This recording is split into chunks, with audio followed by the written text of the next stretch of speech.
નમસ્કાર મિત્રો, કાલથી ચાલુ થતી પરીક્ષામાં આપણે કોટડા દિયોદર શાળાની અંદર બ્લોક નંબર 1 નંબર વ્યવસ્થા ગોઠવાઈ ગઈ છે. નંબર પણ લખાઈ ગયા છે. બ્લોક નંબર 1ની અંદર આ પ્રમાણેના નંબર આવશે. બ્લોક નંબર 2ની અંદર આ મુજબના નંબરો ગોઠવણી થયેલી છે. એના અંદર નંબર પણ લખાઈ ગયેલા છે. બ્લોક નંબર 3ની અંદર ધોરણ 3 થી 8ના આ મુજબના નંબર આવશે અને એ નંબર પણ અંદર લખાઈ ગયેલા છે.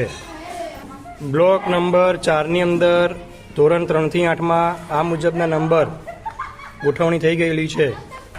બ્લોક નંબર 5ની અંદર ધોરણ 3 થી 8માં આ મુજબના નંબરોની ગોઠવણી થઈ ગયેલી છે, જે આપણે એના અંદર એક ઝલક જોઈ શકીએ છીએ. આ મુજબની ગોઠવણી દરેક વર્ગની અંદર લખાઈ ગયેલા છે અને સાથે સાથે આપણે પરીક્ષાનું ટાઈમ ટેબલ પણ દરેક વર્ગ આગળ લગાવેલું છે, જે પેપર અને એના પછીના દિવસનું પેપર પણ તમે પેપર આપતા પહેલાં અને પેપર આપીને જતી વખતે પણ જોઈ શકો છો. નમસ્કાર મિત્રો, કાલથી ચાલુ થતી પરીક્ષામાં આપણે કોટડા દિયોદર શાળાની અંદર બ્લોક નંબર 1 નંબર વ્યવસ્થા ગોઠવાઈ ગઈ છે. નંબર પણ લખાઈ ગયા છે. બ્લોક નંબર 1ની અંદર આ પ્રમાણેના નંબર આવશે.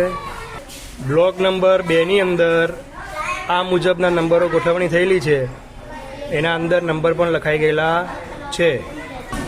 બ્લોક નંબર 3ની અંદર ધોરણ 3 થી 8ના આ મુજબના નંબર આવશે અને એ નંબર પણ અંદર લખાઈ ગયેલા છે.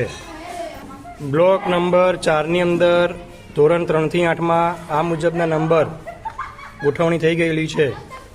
બ્લોક નંબર 5ની અંદર ધોરણ 3 થી 8માં આ મુજબના નંબરોની ગોઠવણી થઈ ગયેલી છે, જે આપણે એના અંદર એક ઝલક જોઈ શકીએ છીએ. આ મુજબની ગોઠવણી દરેક વર્ગની અંદર લખાઈ ગયેલા છે અને સાથે સાથે આપણે પરીક્ષાનું ટાઈમ ટેબલ પણ દરેક વર્ગ આગળ લગાવેલું છે, જે પેપર અને એના પછીના દિવસનું પેપર પણ તમે પેપર આપતા પહેલાં અને પેપર આપીને જતી વખતે પણ જોઈ શકો છો.